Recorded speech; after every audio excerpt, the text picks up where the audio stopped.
Jeremy Harcher here with Andrew Gaze at the beautiful Circular Quay in Sydney. We've just had the announcement, NBA, pre-season, Sydney Kings, Utah Jazz. Dewey, what's it going to be like? It's going to be fantastic, and I think it validates a lot of the things the NBL have been trying to do over the last few years, and it's great to see that we've got the respect of the greatest league in the world, where they feel it's appropriate to invite not only the Sydney Kings but two of the other NBL teams as well to play pre-season games. And I'm wrapped for the Sydney Kings organisation. I'm wrapped for the NBL, but most importantly, I'm absolutely over the moon for the players.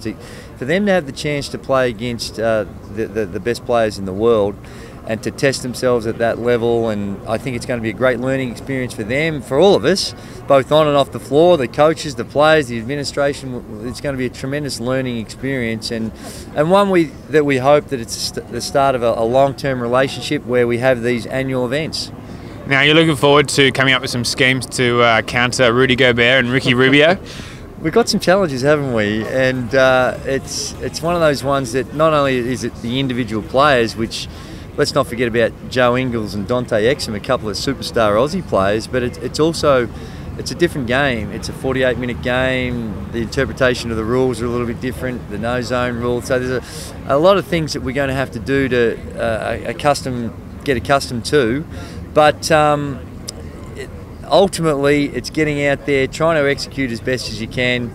Don't get overawed by some of the big names that we're up against. And I think historically Australian teams have done that really well. Whenever we've been on the international stage at the Olympics, playing against the higher profile opponents, that we've taken that good, hard fighting Aussie spirit, and no doubt that we'll be doing the same when we get to Utah.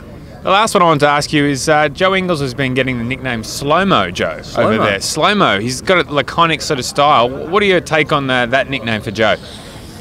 Well, I think that I can understand how it would come about, because he does have that smooth sort of nature. He kind of lulls you into to the way he plays, and I guess it's one that's been very, very successful for him. When you look at the contract that he's just signed, extremely well compensated for his efforts, but thoroughly deserved. And I think that when we go up against Joe, it's going to be interesting to see our guys, because Kevin played alongside Joe with the Olympics, and same with Dante. Although he never got to the Olympics, he has spent some years with the national team playing against a lot of our guys. So I think it'll actually help us to have that familiarity with some of the other opponents, to know a little bit about their games and the way they play is going to be something that'll help us in that transition of not being too overawed by the occasion.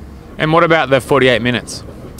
Yeah, it's something that's different, but I like it. I think it'll give us a chance to make sure that we get a good opportunity for all our guys to get some exposure against this level of competition, and it's going to take a bit of an adjustment, but right now, given how rare this opportunity is, we'd love the games to go for about 7 days, because we just want to milk this experience as much as we can. So we're wrapped, and I'm wrapped that it's 48 minutes, and like I said, hopefully it's something that it's not just this one-off event. It's an annual thing, because the more chance we get to play against that level of competition, the more we'll improve, and the closer we'll become to being able to compete.